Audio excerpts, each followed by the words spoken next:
말씀을 보겠습니다. 오늘 하나님의 말씀은 사도행전 8장 주보에는 34절부터 되어 있는데 우리 26절부터 보도록 하겠습니다. 사도행전 8장 26절에서 39절 말씀입니다.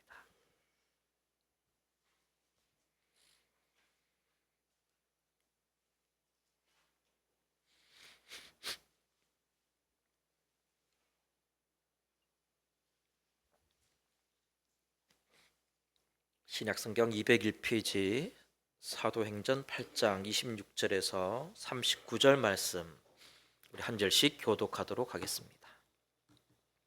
주의 사자가 빌립에게 말하여 이르되 일어나서 남쪽으로 향하여 예루살렘에서 가사로 내려가는 길까지 가라 하니 그 길은 광야라.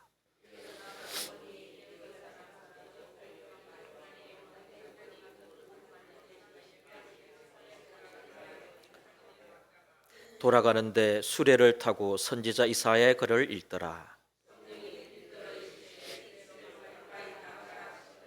빌립이 달려가서 선지자 이사야의 글 읽는 것을 듣고 말하되 읽는 것을 깨닫느냐?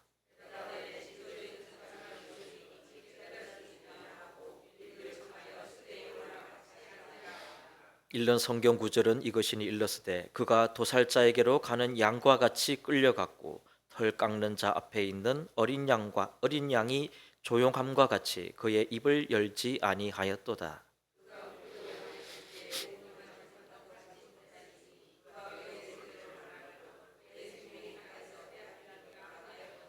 그 내시가 빌립에게 말하되 청컨대 내가 묻노니 선지자가 이 말한 것이 누구를 가리킴이냐? 자기를 가리킴이냐? 따인을 가리킴이냐?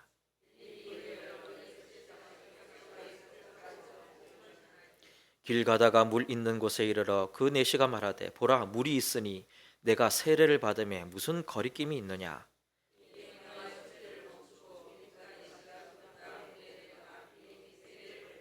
함께 읽겠습니다. 둘이 물에서 올려올세 주의 영이 빌립을 이끌어 간지라 내시는 기쁘게 길을 가므로 그를 다시 보지 못하니라. 아멘. 오늘 말씀은 사도행전 8장 말씀인데요.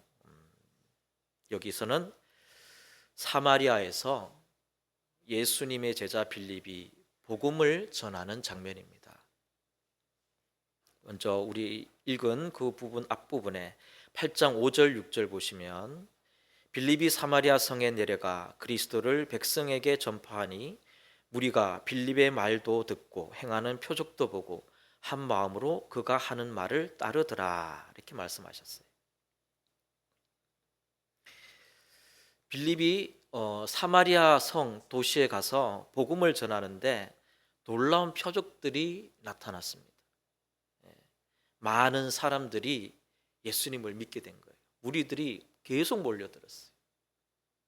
그때 제자 베드로와 요한도 함께 기도하면서 지원을 합니다. 그러면서 빌립이 전하는 곳곳마다 수많은 무리들이 예수님을 믿는 놀라운 역사가 일어납니다.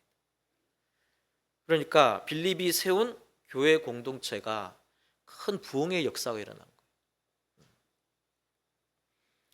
빌립은 당연히 교인들에게 큰 존경을 받는 대형 교회의 목회자가 된 것입니다. 오늘날로 말하자면 이제 빌립은 대형 교회 목회자로서 큰 사역을 할 수 있는 기틀을 마련한 거예요. 승승장구하며 큰 도시 사마리아에서 목회 사역을 계속할 수 있게 된 겁니다.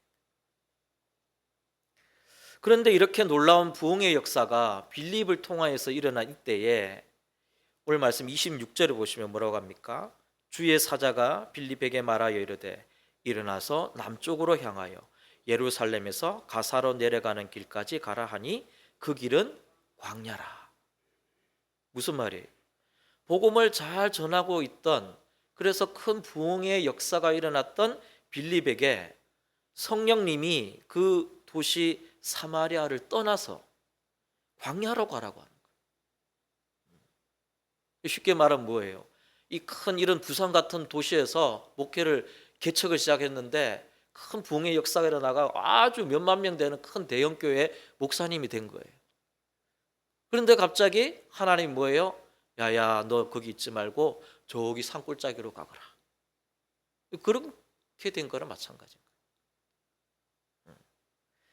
빌립에게 주어진 이 지시는 정말 이해하기가 어려운 겁니다. 사마리아라는 이 성은 고대로부터 북왕국 이스라엘 때부터 많은 사람이 모이는 큰 도시였어요. 아래쪽에는 예루살렘이고 위쪽에는 사마리아. 큰 도시였다 이 말이에요. 광역시 같은 거예요. 거기에 불모지와 같은 예수님을 믿는 사람은 큰 인구가 큰 도시였지만 예수님을 믿는 사람은 거의 없는 복음의 불모지 그 사마리아 도시에 빌립이 가서 얼마나 고생하면서 복음을 전했겠습니까?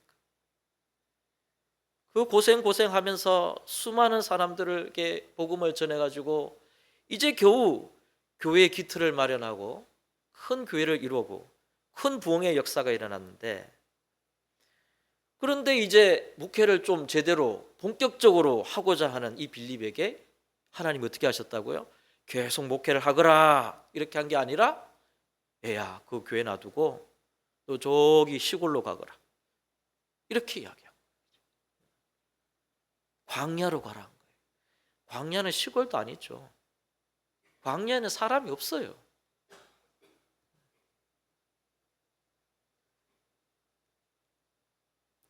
갑자기 사람들이 거의 보이지도 않는 겨우 나그네가 가끔 지나갈 뿐인 이 광야로 빌립을 가라고 하니 이러한 지시가 이해가 가겠습니까?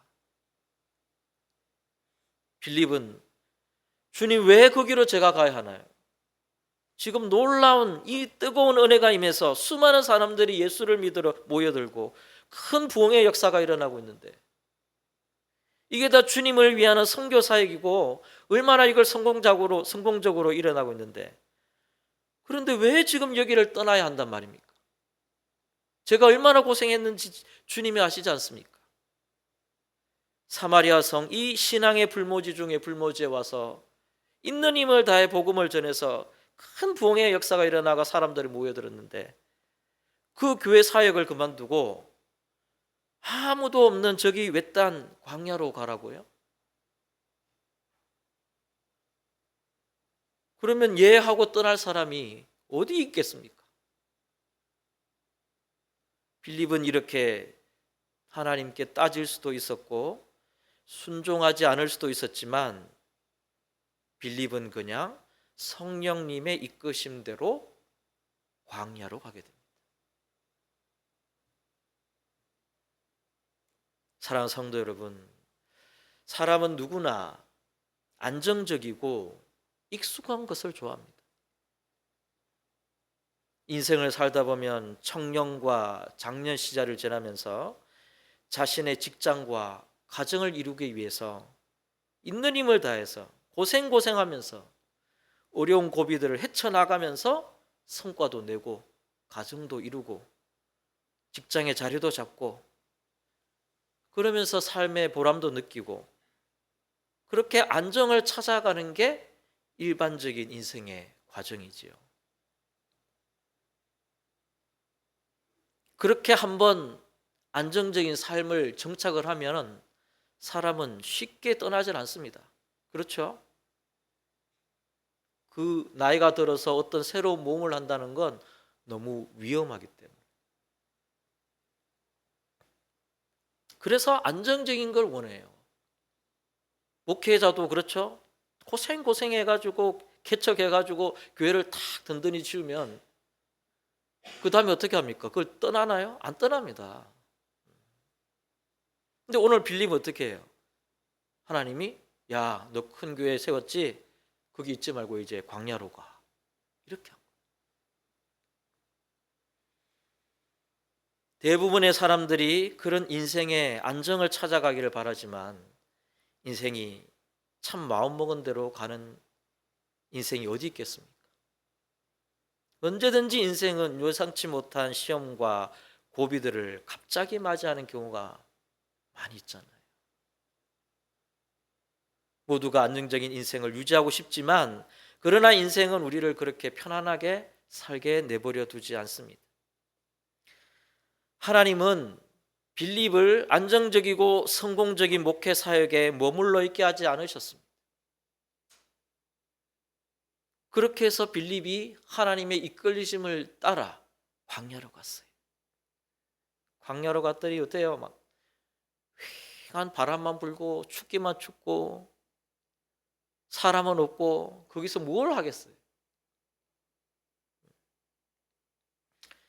그렇게 빌립이 광야에 갔는데 그래서 사람들도 거의 다니지 않는 그 광야를 홀로 돌아다니고 있었는데 어느 날 보니까 저기 멀리서 수레를 타고 지나가는 한 사람이 보이는 거예요. 빌립이 수레에 다가가서 그 사람을 보니까 이 사람은 뭐라고 돼 있어요? 에디오피아 여왕 간다게의 모든 국고를 맡은 관리인 넷이라.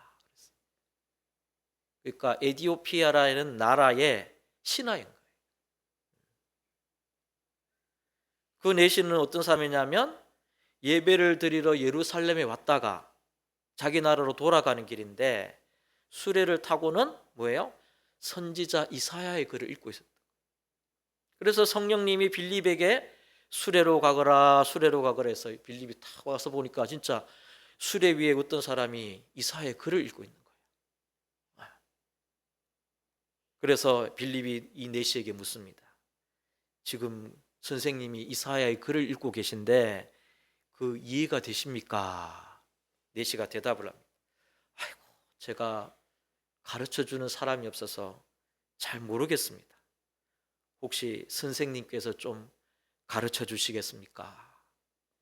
그래서 빌립이 아이고야 귀하다 하고는 이 수레에 올라타 가지고는 내시에게 성경 말씀 예수님에 대해 다 가르쳐줘요. 그러자 36절에 뭐라고 합니까? 길 가다가 물 있는 곳에 이르러 그 내시가 말하되 보라 물이 있으니 내가 세례를 받으며 무슨 그리낌이 있느냐. 지금 이 내시는 예수님을 잘 몰라요. 그냥 그 자리에서 빌립에게 예수님에 대한 이야기를 들었을 뿐이야. 그런데 지나가다 보니 물이 있는 걸 보고는 내시가 갑자기 뛰어내려 가지고 빌립에게 이야기하는 거예요. 아이고 빌립 선생님, 내가 지금 예수를 믿겠습니다. 예수를 내가 믿으니까 물이 여기 있으니까 저에게 세례를 베풀어 주세요. 그러는 거예요. 그래서 엉겁결에 빌립이 물가에 내려가 가지고 빌립이 이 내시에게 세례를 탁 베풀었어요. 39절에 뭐라고 합니까? 둘이 물에서 올라올새 주의 영이 빌립을 이끌어 간지라. 성령 하나님이 그 세례 가운데에 함께 하신 거예요. 그리고 내시는 어떻게 했다? 기쁘게 길을 갔다고 합니다. 거기서 헤어졌어요. 또 따라간 게 아니에요. 그렇게 오늘 이야기가 끝이 납니다. 오늘의 말씀 속에 빌립과 이 에디오피아 내시의 만남은 그냥 길을 지나다가 우연히 만난 단순한 만남이라고 할 수 있습니다. 그러나 내시는 이 순간에 빌립에게 참된 복음의 소식을 듣게 되었고 세례를 받고 성령 충만함으로 기쁨으로 에디오피아로 돌아가게 됩니다. 이 내시의 이후의 삶은 어떻게 되었을까요? 우리는 그 이후의 내시의 삶이 어떻게 되는지 알 수가 없습니다.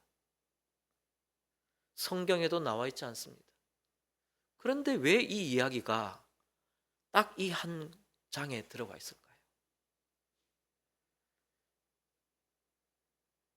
에디오피아의 역사를 보면 이 작은 우연한 뜻밖의 하나의 만남이 얼마나 놀라운 일을 만드는지 알 수 있습니다.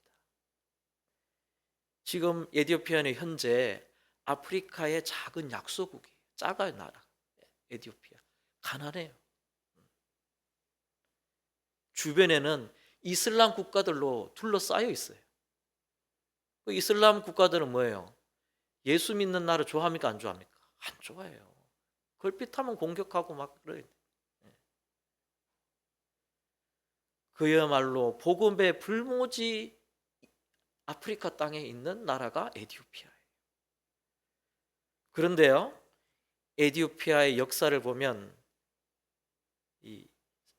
들여다보면요, 3, 4세기 정도에, 그러니까 예수님이 살던 시절로부터 몇백 년 후에 기독교 복음이 거기에 전파되었다는 기록이 있어요. 그리고 현재는요, 에티오피아의 전 국민의 3분의 2가 예수를 믿는데요. 그 작은 나라, 이슬람 국가로 가득 둘러싸여 있는 이 작은 에티오피아라는 나라는 지금도 예수를 온 국민이 믿는 나라라. 기독교 국가라는 겁니다. 아니, 어떻게 아프리카의 그 작은 나라가 주변에 온통 이슬람 국가로 둘러싸여 있는 안전이 위험한 나라가 어떻게 그런 나라가 기독교 국가가 되었느냐? 바로 2000년 전에 빌립을 만났던 그 한 사람 내시가, 그 내시가 작은 복음의 씨앗이 되어서 온 나라를 예수 그리스도를 믿게 하는 놀라운 역사를 일어나게 했다는 거예요. 그게 이 성경에 적혀 있는 거예요. 이게 적혀 있지 않았다면 어떻게 복음이 에티오피아로 들어갔는지 우리는 알 수가 없었을 거예요. 그러면 우리는 이제 묻게 됩니다. 왜 하나님은 수많은 사람들 가운데에 그 한 사람을 위해 빌립을 광야로 보내셨을까요? 그 대도시에서 큰 교회를 목회하던 그 빌립을 그 큰 교회 목회하게 두면은 훨씬 더 좋았을 텐데 왜 하나님은 광야에 지나고 있는 그 내시 한 사람을 위해서 빌립을 보냈느냐는 겁니다. 왜 부흥의 중심에서 광야의 몇 단길로 빌립을 옮기셨느냐는 겁니다. 사랑하는 성도 여러분, 하나님은 숫자로 일하시지 않습니다. 하나님은 군중도 사랑하시지만 홀로 광야의 길을 가는 외딴 곳에 하나님을 사모하는 한 사람을 더 깊이 사랑하시는 거예요. 하나님은 미국도 사랑하시지만 저 복음의 불모지 아프리카의 작은 나라 에티오피아도 너무나 사랑하신다. 사마리아의 부흥도 하나님의 역사였지만 광야의 한 영혼도 동일하게 하나님의 역사였다는 것입니다. 우리는 흔히 이렇게 생각합니다. 많이 모이면 성공이고 작게 모이면 실패라고. 큰 교회는 축복이고 작은 만남은 의미가 없다고. 그러나 하나님은 단 한 사람의 구원을 위해서 그 광야의 빌립을, 큰 교회 목회하고 있는 그 빌립을 광야로 길로 돌리셔서 그 한 사람의 내시를 만나게 하셨다는 거예요. 빌립만 그랬습니까? 예수님도 그러셨죠. 사마리아의 수가성 여인 한 사람을 위해서 예수님은 의도적으로 그 길을 가셨어요. 이런 양 한 마리를 위해서 99을 두고 일부러 찾아가신 거예요. 하나님은 대상을 보지 않습니다. 한 영혼을 바라보고 계신 거예요. 빌립은 계산하지 않았습니다. 아이고, 내 교회, 이 교회 얼마나 큰 교회인데 내가 이거 교회 세운다고 얼마나 고생했는데 내가 여기서 큰 목회해야지. 그랬다면, 빌립이 순종하지 않았다면 지금의 에티오피아는 없었겠지요. 지금 부흥하고 있는데, 지금 떠나면 내가 얼마나 손해인데 여기서 해야지 목회가 잘 되지. 빌립은 그런 것을 따지지 않았습니다. 그저 성령의 음성에 반응하고 순종함으로 광야로 나아갔던 것입니다. 그러한 한 사람의 순종이 있었기 때문에 에티오피아의 내시가 예수를 만났고, 그 내시 한 사람으로 인하여서 온 나라와 민족이 예수를 믿는 놀라운 역사가 일어났다는 것입니다. 광야로 가는 순종이 한 나라를 바꾸는 씨앗이 되었던 것입니다.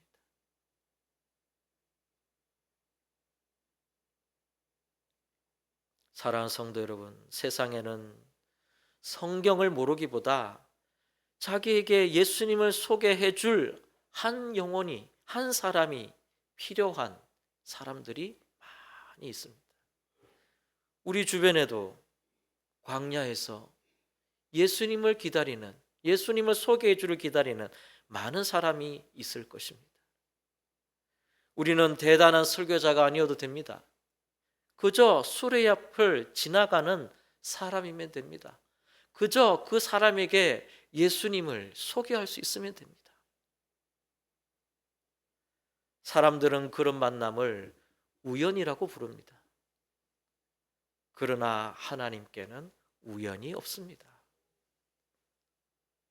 빌립도 내시도 그것을 우연으로 생각했을지 모르지만 하나님은 그 두 사람의 우연한 만남을 예수 그리스도를 통한 놀라운 복음의 역사로 바꾸는 놀라운 준비를 하고 계셨다는 것입니다. 내시의 독서, 그리고 광야의 길, 그리고 그 시간, 그리고 광야 그 장소, 모든 것이 다 하나님의 섭리 안에 있었다는 것입니다. 사랑하는 성도 여러분, 여러분의 삶 가운데도 이런 뜻밖의 만남이 있지 않습니까? 혹시 내일 또 이런 만남이 혹시 있을지 누가 알 수 있지 않겠습니까? 여러분의 직장에서, 병원에서, 학교에서, 카페에서, 또 길 위에서 그 작은 뜻밖의 만남이 하나님의 준비된 자리임을 있을 수가 있다는 것을 기억하시기를 바랍니다. 한 나라와 민족을 바꾸는, 열방을 하나님의 은혜의 뜨거운 열정으로 바꾸는 놀라운 하나님의 섭리가, 그 자리가 바로 여러분의 삶의 자리가 될 수 있다는 것을 믿으시기를 바랍니다. 여러분의 한 알의 작은 미랄이 30배, 60배, 100배의 놀라운 결실로 맺어질 수도 있다는 것을 믿으시기를 바랍니다. 언제요? 아무도 가지 않는 광야로 가라고 하시는 하나님의 이끄심에 순종할 때에 우리는 에티오피아 내시 그런 놀라운 복음의 역사가 우리의 삶 가운데도 일어날 수 있음을 기억하시기를 바랍니다. 내시는 어떻게 복음을 듣고 어떻게 갔다고 했어요? 기쁘게 길을 가니라 라고 말씀했어요. 기쁘게 갔다 했어요. 복음을 듣고 어떻게 해요? 기쁘게 갔다 했어요. 그 기쁨을 견디지를 못해서 어떻게 해요? 그 나라에 가가지고 예수를 아무도 모르는 자기 혼자서 그 기쁨이 넘치니까 주변에 전한 거예요. 한 사람에게 또 전했겠죠. 그리고 또 한 사람에게, 뜻밖의 만남을 한 사람에게, 그 만남들이 모여가지고 에티오피아 민족이 모두 예수를 믿는 놀라운 역사가 일어났다는 것입니다. 씨앗은 작지만 열매는 큽니다. 한 사람이 예수를 만나면 그 가정이 바뀌고, 그 공동체가 바뀌고, 그 나라가 바뀔 수 있는 것입니다. 사람도 없고 성과도 없고 인정도 없고 보람도 없는 자리가 광야입니다. 그러나 예수님도 광야로 가셨고 빌립도 광야로 갔습니다. 하나님은 그 광야에서 누군가를 준비하고 계실지도 모릅니다. 하나님은 우리가 생각하는 아주 핫한 자리보다 하나님이 예비하신 자리, 광야를 더 중요하게 생각하실지도 모릅니다. 빌립은 떠났고 내시는 구원받았고 한 나라는 예수 그리스도를 믿는 복음의 나라가 되었습니다. 오늘 하나님은 누구를 광야로 보내고 싶어 하실까요? 혹시 우리 자신은 아닐까요? 여러분의 작은 순종, 여러분의 작은 한마디, 여러분의 작은 복음의 나눔이 한 영혼의 인생을 바꾸고 한 가정을 바꾸고 한 민족을 바뀔 수 있음을 꼭 기억하시기를 바랍니다. 하나님은 오늘도 말씀하십니다. 광야로 가거라. 그곳에 준비한 한 사람이 있니라. 뜻밖의 만남이 하나님의 놀라운 역사로 일어나는 그러한 역사가 우리의 삶 가운데 있기를 주님의 이름으로 축원합니다. 우리 찬양 한 곡 부르고 기도하며 나아가도록 하겠습니다. 주가 일하시네 함께 부르시겠습니다.